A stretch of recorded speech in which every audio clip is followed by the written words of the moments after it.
Hey guys, welcome back. Part 3 of What If Superman Was Born in the Dragon Ball Z world begins right now. Now, while training one day, the Z Fighters sense a sinister energy approaching the planet. Vegeta and Raditz know it's Frieza, and they sense King Cold as well.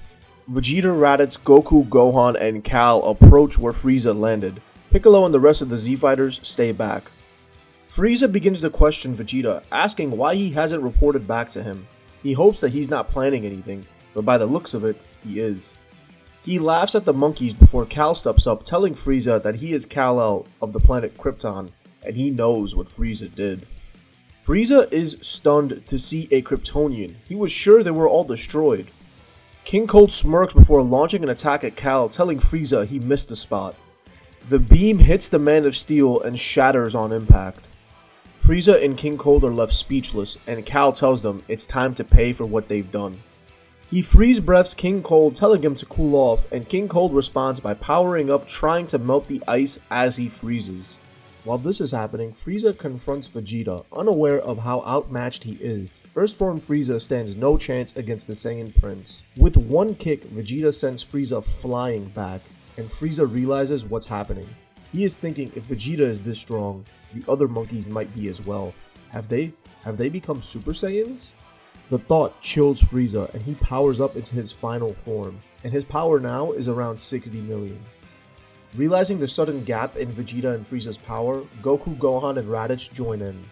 The four Saiyans combined have a power of around 40 million, and Frieza begins to battle all of them, holding his own.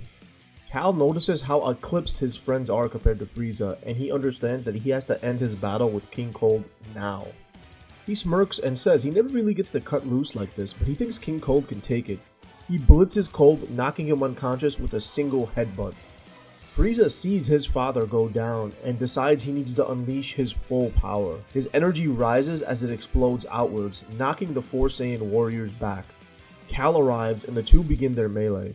Cal tells Frieza he's never had to use this much of his power before. Frieza's power is actually much higher than Cal's right now. Remember, Superman is suppressed. He asks Frieza for a moment before unshackling the kryptonite from himself. He takes a deep breath in and powers up even further. Amplifying his Kryptonian physiology with Ki, he begins fighting toe-to-toe with Frieza, whose energy is being drained further and further. Realizing he may lose if he keeps this up, Frieza launches a death ball at the Earth.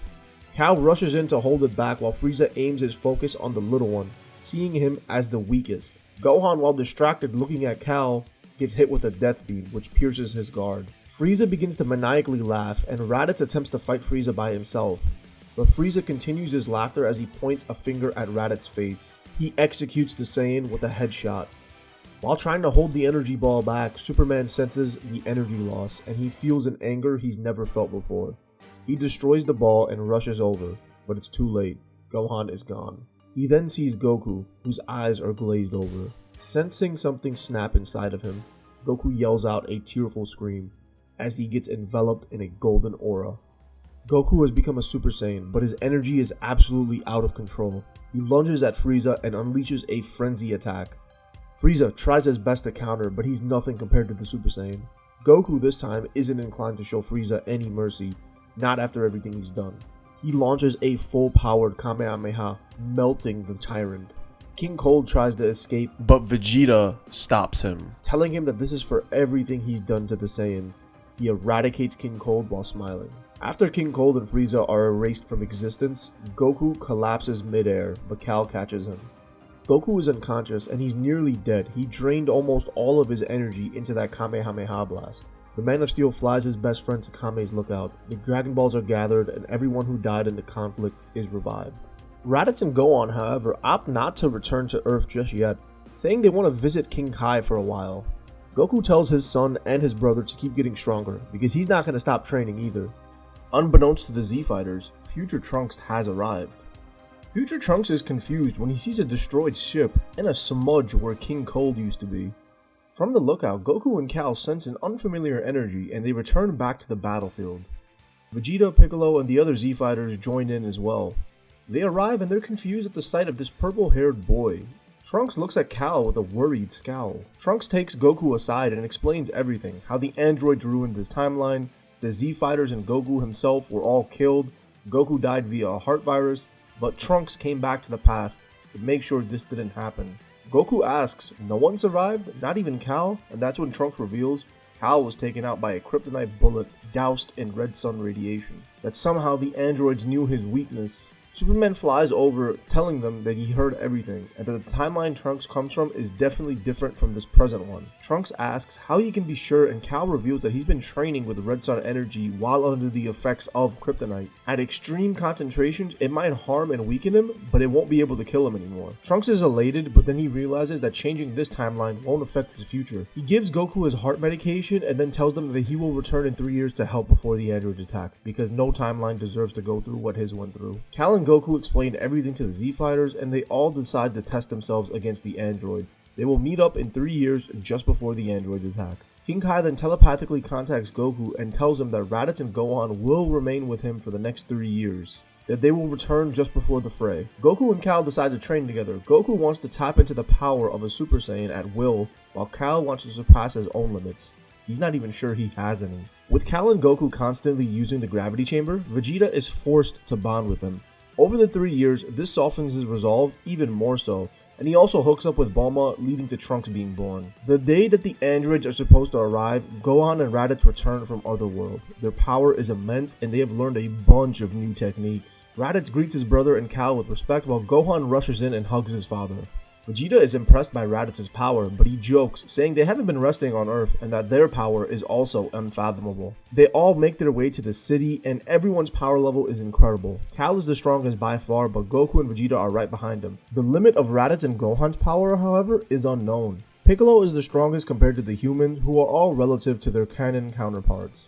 This time, they don't need to split up to find the androids. With Cal using his X-ray vision, they go to them immediately. Goku and the Man of Steel request that they fight in a less populated area, and the androids oblige.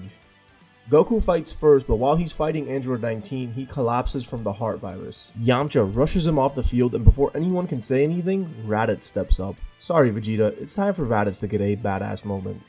He shocks everyone by transforming into a Super Saiyan, but he pushes it beyond, and ascends to a different level. Super Raditz is stronger than the canon version of Super Vegeta at this point. Android 19 doesn't stand a chance, and Raditz demolishes him. Gero panics and rushes off, saying the calculations make no sense. These power levels should be much weaker. He hasn't taken a measurement in 3 years because he thought the calculations were complete. Gero tries rushing off to his hideout, but Vegeta stops him. Gero screams about 17 and 18 before being destroyed. The Z Fighters regroup and are excited. Did they really win that easily? Future Trunks arrives, and when he sees the group happy, he is relieved. But then fear overtakes him. He sees the android Raditz destroyed, and it's not the one from his timeline. Cal sees the worried look on Trunks' face and asks, what's wrong? And that's when Trunks reveals that these aren't the androids he was talking about. Cal figured this was the case when he overheard Vegeta and Gero's conversation. Vegeta mentions that Gero spoke about androids 17 and 18 before Vegeta blew him up. Bulma lands and mentions that the android Vegeta destroyed looked a lot like Dr. Gero. They then realize he must have been rushing towards his hideout in the mountains, probably to activate androids 17 and 18. Krillin steps in and says that there's nothing to worry about. Bulma can find the lab and they can destroy it before the androids even get activated. Vegeta's not going to let that happen. He steps up and says he didn't train for 3 years just to press an off switch. Surprisingly, the Man of Steel agrees. He wants to test his abilities, and he also says the androids haven't done anything to warrant their destruction yet, that they can't punish them for crimes they haven't committed yet. Everyone heads back to Capsule Corp where Bulma is going to try to track down Gero's lab. There's much less pressure because they know the androids won't wake up without someone activating them, so everyone just chills out at Bulma's until she gets a weird message. Apparently, some ship with the Capsule Corp logo appeared. Raditz, Trunks, and Gohan decide to go check it out with Bulma, and when they arrive, they see some weird bug exoskeleton. They get a weird, icky feeling about it, and they begin to head back, but they feel like they sense Gohan's power back near them before it faded. At Capsule Corp, everyone is waiting around for Bulma to find a lab when they all suddenly sense a massive spike in energy before it disappears. Then a few moments later, they sense an even more terrifying energy before it fades once again. Bulma's computer finds the location of the lab and the group rushes over. Cal notes that this is where the energy they sensed came from. They arrive to see Perfect Cell standing there in a crater. He declares, "I am perfection," before looking up and greeting everyone by name. In this timeline, Cell has the DNA from Superman, so he is ungodly overpowered. Cal approaches Cell, sensing himself, Goku, and Vegeta's energy within him. Cell chuckles, saying that Gero made him the perfect fighting organism, that he has DNA from the strongest fighters around the world, including Cal. Cal, Vegeta, Raditz, and Gohan don't seem too unfazed by this declaration. Before they begin the fight, Cell asks, where's Goku? Will he be joining them? Gohan tells Cell that his dad will be here soon, but all he's gonna find is Cell's corpse. He's been spending way too much time with Raditz. Alright, with that being said, guys, how do you guys think the fight with Perfect Cell is gonna go, considering he has Superman's DNA in his system? Let me know what you guys think is gonna happen in the comments below, and don't forget to hit subscribe for more. Peace.